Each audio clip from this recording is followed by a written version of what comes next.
आजकल लोग काम को भी छोटा बड़ा देखते, सेवा भाव है ही नहीं। मैं तो स्वयं, मुझे कभी फुर्सत मिल जाती है तो मैं भी जाके बैठ जाता हूं थाली धुलने में, मैं भी धुलता हूं थाली, इसमें कोई आश्चर्य नहीं है।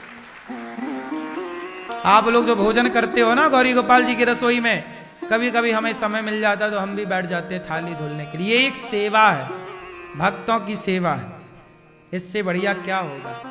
यदि हर काम को सेवा के भाव से किया जाए तो हर काम फल देगा, पर भाव नहीं है ना आजकल लोगों के, भाव नहीं है।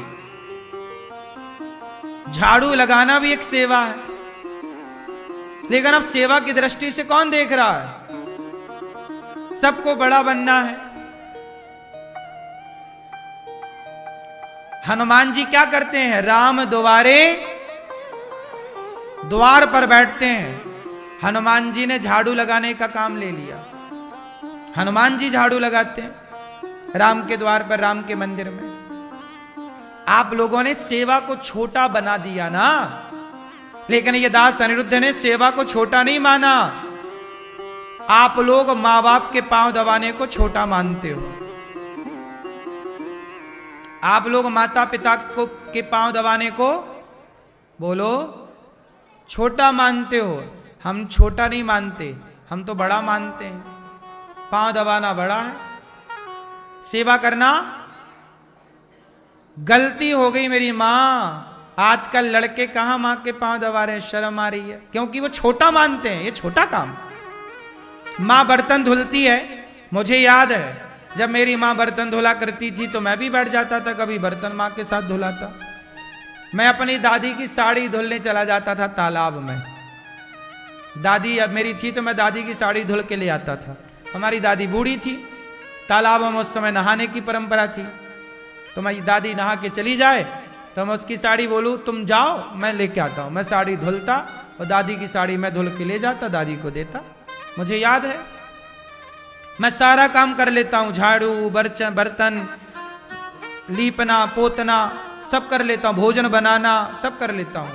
मुझे कोई काम छोटा नहीं लगता, सारा काम मैं करता हूं, सारा काम। नाली भी साफ करने का लगे कि ये भरी पड़ी है और कोई नहीं है तो मैं खुद नाली भी साफ कर लूं, क्या दिक्कत है।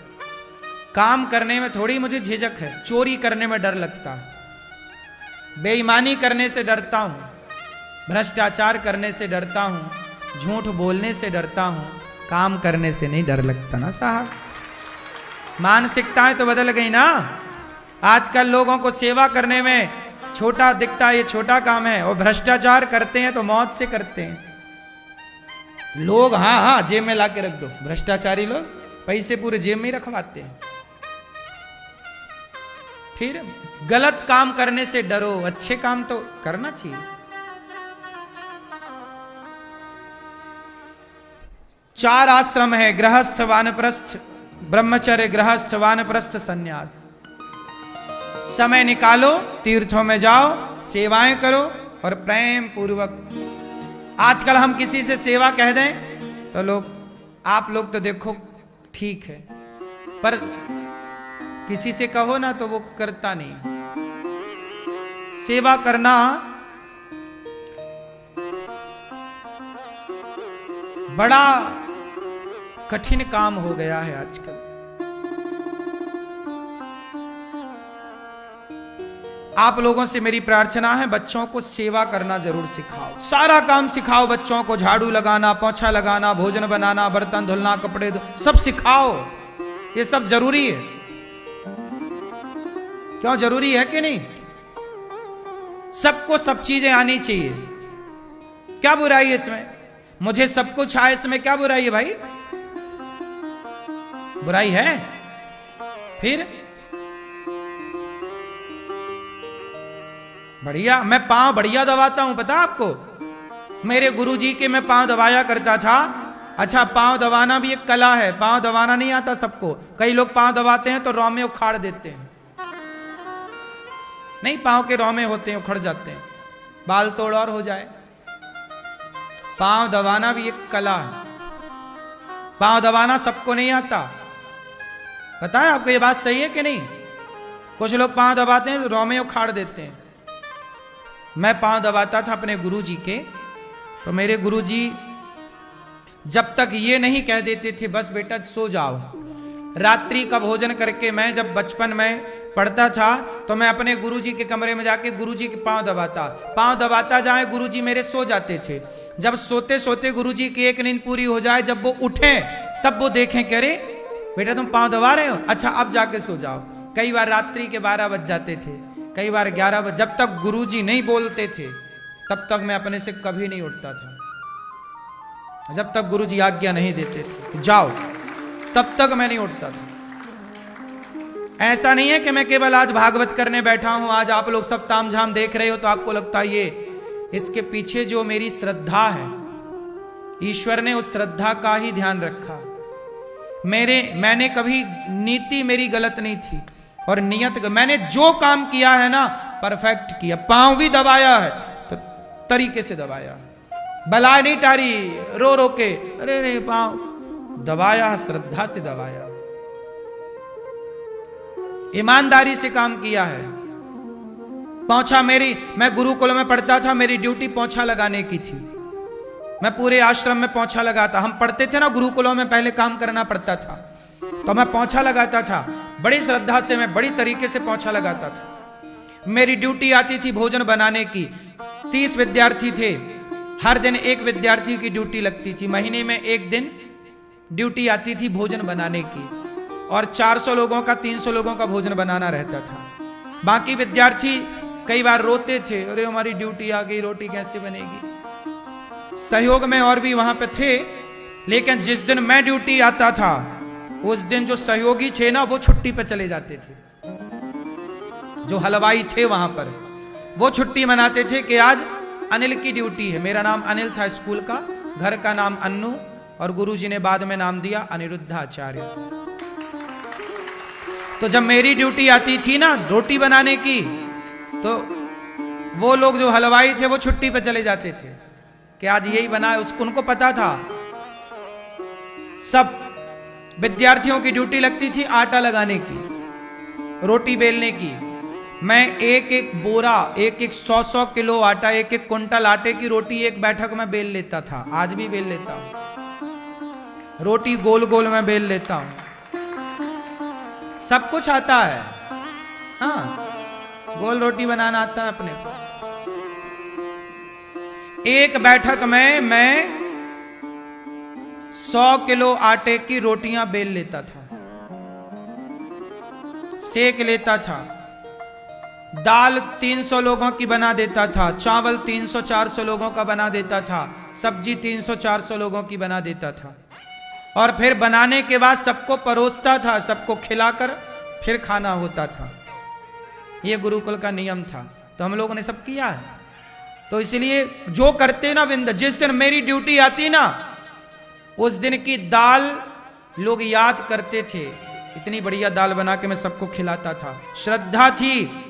मैं भोजन भी बनाता था ना तो भाव से, श्रद्धा से बनाता था कि ये भगवान के भक्त लोग खाएंगे। तो जिस दिन मेरी ड्यूटी आती थी मैं उस दिन दाल सब्जी तरीके से बनाता था, काम करता था। जो भी था ईमानदारी से। कहीं मैंने काम में बेईमानी नहीं की, पांव दबाने में ना बेईमानी की, ना रोटी बनाने में बेईमानी की, और ना अब गौरी गोपाल आश्रम में। आप सब लोग गौरी गोपाल का भोजन प्रसादी पा रहे हो ना? हाँ या ना? आप लोगों ने प्रसाद पाया, चावल पाए थे? कौन सा चावल खाया आप लोगों ने? जो चावल आप लोगों ने खाया वो बासमती का था। मैं चाहूं तो 40 रुपया किलो वाला चावल भी आपको खवाता, आप थोड़ी मना करते। लेकिन ये भी ईमानदारी है कि आप मेरे अतिथि हैं, और अतिथि भगवान के जैसा होता है। जो भगवान खाएंगे वही अतिथि खाएगा। इसलिए बासमती का चावल सबको मिलता है गौरी गोपाल में, 12 महीने मिलता है। मैं चाहूं तो पैसे बचा लूं ना चावल से। जो चावल मिल रहा है चेक कर लेना, वो 85 से 90 रुपए किलो का चावल है जो आप लोगों ने प्रसादी में पाया है। 85 से 90 रुपए किलो का चावल। बाजार में 40 रुपया का भी चावल मिलता है, आधे रेट का चावल मिल सकता है। मैं नहीं करता, ये मेरी ईमानदारी है। मैं क्या प्रमाण छाती फाड़ के तो दिखा नहीं सकता, लेकिन मैं जो करता हूं ना उसे तरीके से करता हूं। सेवा करने निकला हूं तो गौरी गोपाल की सेवाएं देख लो। हमारी वृद्ध माताएं 290 माताएं रहती हैं, सारी माताएं कितने सुख से रहती हैं। वो घर में जितना सुख ना मिला होगा उससे ज्यादा ये दास अनिरुद्ध उनको देने की कोशिश करता है। घर तो सबका सुख का भंडार ही है, घर जैसा तो कहीं सुख नहीं हो सकता। फिर भी मेरी कोशिश तो यही है ना कि बेहतर से बेहतर हो। ये मेरी ईमानदारी है ना। मेरी माँ बताओ बेईमानी है? आपने जो दाल खाई थी वो पतली पानी की तरह थी कि जरा गाढ़ी थी? बोलो, आप खुद जवाब दो, मैं नहीं दूंगा। खा के देख लेना फिर से। आपको लंगरों में तो कैसे मिलता है, भंडारों में कैसा मिलता है खाना पीना, दाल में पानी पर। लेकिन यहां देखना, जिस दिन दाल पतली बन जाती हलवाई के मैं कान पकड़ लेता हूं कि आज दाल पतली क्यों है। खा के देखना आप, खाना भले थोड़ा सा, चखना इसलिए कि मैं जो मैं कह रहा हूं वो सत्य है कि मैं केवल डींगे मार रहा हूं। दाल जाके देखना। यदि मैं बेईमानी करता ना, छल कपट होता, तो पानी तो मिलाना था मुझे, थोड़ा पतली बनाता। 100 किलो दाल लगती है, 50 किलो दाल में भी काम हो जाए, आधा पानी आधी दाल। नहीं हो सकता काम। और भंडारा चल रहा है, आप थोड़ी मेरे से शिकायत करने आओगे कि दाल पतली थी। नहीं, आप शिकायत ना करोगे, विधाता तो सब देख रहा है कि तूने अतिथियों को कैसा खिलाया है। अतिथि भगवान होते हैं, अतिथि देवो भव, अतिथि भगवान है। ये तो मुझे ईश्वर को जवाब देना है कि मैंने आपको दाल कैसी खवाई, साग कैसी खवाई, रोटी। ये तो मेरी भावना है, इसका जवाब आपको नहीं देना, ईश्वर को देना। मरने के बाद अनिरुद्ध सामने खड़ा होगा, ईश्वर के पूछेंगे क्या सेवा की। मैं कह सकूंगा कि प्रभु मैंने छल नहीं किया। जब आ रहा है ना तो आपको गाड़ी गाड़ी दाल भी खवा रहा हूं, सेवा कर रहा हूं, और आप देना बंद कर दोगे तो आपको नमक रोटी भी खवाऊंगा। जब नहीं होगा तो जो है वही खाओ। आप सहयोग करते हैं तो आपके लिए सब है। मैं कोई अपने जेब से नहीं खर्चा कर रहा हूं, आप लोग सहयोग करते हैं। मेरे तो कोई काम ही नहीं है, बिजनेस व्यापार छोड़िए मेरा कि मैं पैसा कोई कमाता हूं। मैं तो आप सबसे भीख मांग मांग के सेवाएं करता हूं। गौरी गोपाल गुरुकुल में 150 बच्चे पढ़ते हैं। कितने बच्चे पढ़ते हैं? 150 बच्चों का रहना, खाना, पढ़ना, लिखना सब फ्री है। कॉपी किताब सब फ्री है। उन बच्चों के लिए ये दास अनिरुद्ध उनको अच्छी शिक्षा देने के लिए तैयार रहता है। क्या जरूरत थी मुझे ये सब करने की? आपके कितने बच्चे हैं? आपसे सवाल, कितने बच्चे हैं आप लोगों के?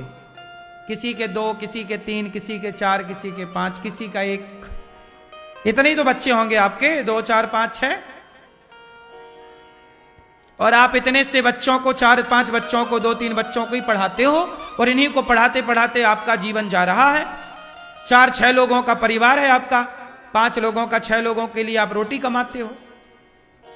लेकिन ये दास 150 बच्चों के लिए कमाता है, 290 माताओं के लिए कमाता है, और वृंदावन से कोई भी भूखा ना जाए इसके लिए कमाता है। और कमाता भी हूं, लेकिन मेरी कमाई में बेईमानी नहीं है। लोग कहते ना ईमानदारी का जमाना नहीं है साहब, मैं ईमानदारी से जी रहा हूं। कोई बेईमानी कर रहा हूं तो बताइएगा, कहीं आपको मेरी बेईमानी नजर आए तो बताना। आप तो इतने लोग हैं ना, अपनी आंखों से देखो और सुनो। गौरी गोपाल के दरवाजे पूरे खुले हैं सबके लिए। गौरी गोपाल एक ऐसा दरबार है कि पूरा नीचे से ऊपर तक खुला, कहीं दरवाजे में ताला नहीं मिलेगा। देख लो जाके, सब खुला पड़ा है। हाँ या ना? रसोई जाओ, ऊपर जाओ, सब खुला है। माताओं के मिलो, माताओं के कमरे में जाओ, सब पूछो। माताओं से भी आप पूछ सकते हैं, बात कर सकते हैं। जो कह रहे हैं अपनी आंखों से देख सकते हैं। प्रत्यक्ष को प्रमाण की जरूरत नहीं होती। मुझे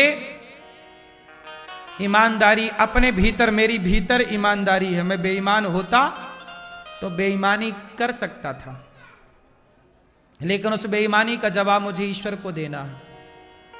मुझे उस ईमानदारी का जवाब भगवान को देना है। इसलिए मेरी माँ, इंसानों से डरने की जरूरत नहीं है। थोड़ा भगवान के आगे खड़े हो सको, मुंह दिखा सको, इस लायक कर्म करना इस धरा पर। सही है? इसलिए मैं आप लोगों के, आप बहुत सारे लोग मुझे गलत कहते हैं, गालियां देते हैं, गलत गलत कमेंट करते हैं, गलत गलत बोलते हैं समाज में। मैं कभी उन्हें पलट कर जवाब नहीं देता। ठीक है भैया, आप सही, मैं गलत। आज मुझे एक पत्रकार आए, प्रश्न करने लग गए, बोले आपको फलाने व्यक्ति कह रहे थे कि आप बहुत बड़े मूर्ख हैं। मैंने कहा बिल्कुल, मैं मूर्ख तो हुई। यदि वो मेरे अंदर मूर्खता देख रहे हैं तो मूर्खता होगी, तब तो वो कह रहे हैं। जरूरी थोड़ी है कि मैं सबके लिए एक सा हूं। क्यों मेरी मां? मैं किसी के लिए अच्छा हूं तो किसी के लिए बुरा भी तो हूं।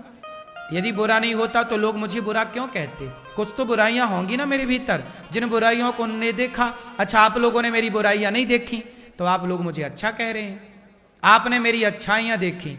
मैं और आप, ये धरती बनी है दो चीजों से मिलकर, अच्छाई और।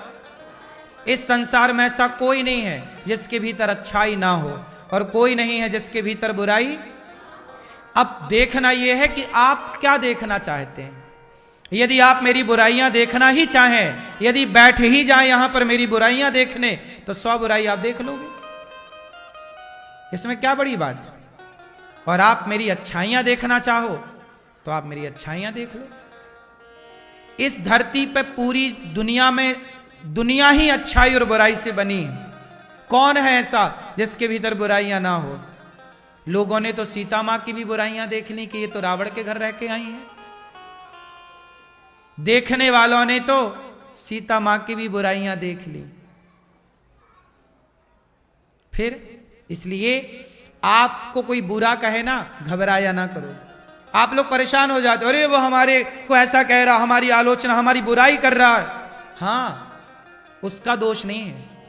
कोई आपको गलत कह रहा है और आप गलत नहीं है। सुनो, ईश्वर की नजर में गलत मत होना बस। बाकी दुनिया गलत कहे, कहने दो। क्योंकि दुनिया वालों का क्या है, ये आज आपको गलत कह रहे हैं, यही लोग कल आपको सही कहेंगे। और जो आज आपको सही कह रहे हैं, देर ना लगेगी, यही लोग कल आपको गलत कह सकते हैं।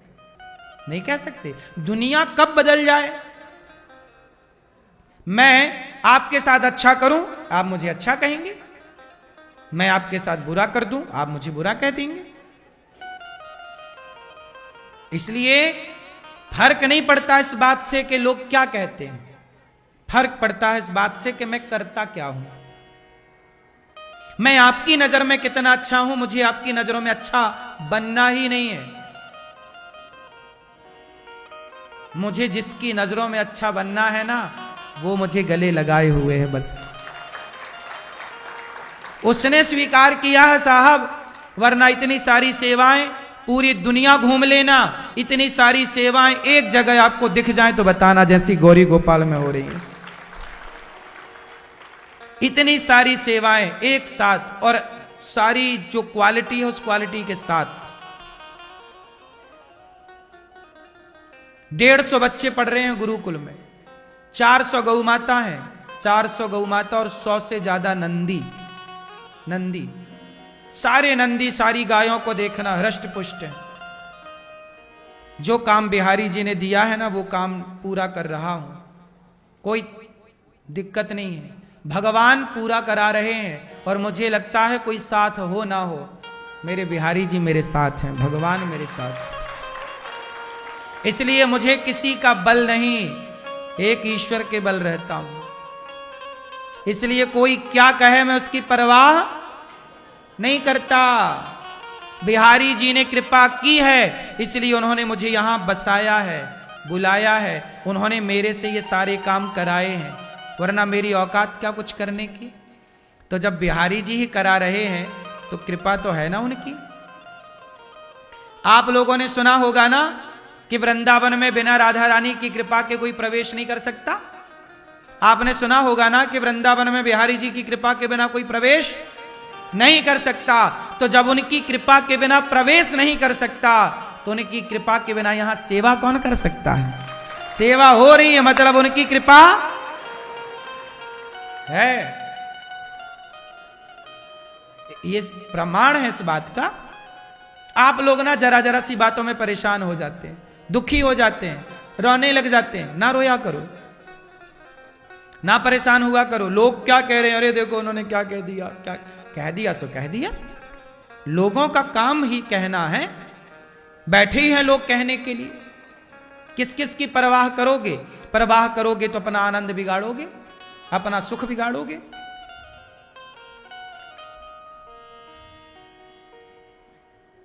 ये से आज के युग में भला काम करना भी बहुत कठिन है, पता है। गौरी गोपाल आश्रम में इतनी सेवाएं हो रही हैं, लोग देख रहे हैं, फिर भी लोग उल्टा सीधा कहने से चूक नहीं रहे हैं। आलोचनाएं करने के लिए बिल्कुल तैयार हैं। कोई मैं ध्यान ही तो नहीं देता इन बातों पर। आपको बता केवल इसलिए रहा हूं कि आप भी अपने आप को मजबूत करो, जैसा मैं मजबूत हूं। 100-200 गालियां तो मैं यूं ही फेंक देता हूं डस्टबिन में।